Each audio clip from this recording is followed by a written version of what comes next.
ন্যায় বিচার প্রতিষ্ঠার মাধ্যমে সমাজে সবার জন্য সমান অধিকার নিশ্চিত করার প্রতিশ্রুতি দিয়েছেন বাংলাদেশ জামায়াতে ইসলামীর আমির ডাক্তার শফিকুর রহমান। তিনি বলেন, একই অপরাধে সাধারণ মানুষের যে বিচার হবে, একজন প্রধানমন্ত্রীও সেই অপরাধ করলে সমান বিচার হবে।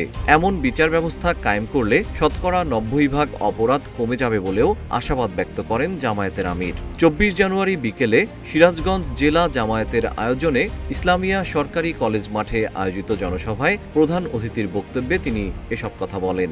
এ সময় রাষ্ট্র ক্ষমতায় যেতে পারলে জামায়াত স্বাস্থ্য ও শিক্ষা খাত সহ বিভিন্ন খাতের উন্নয়নে কাজ করবে বলেও জানান ডাক্তার শফিকুর রহমান।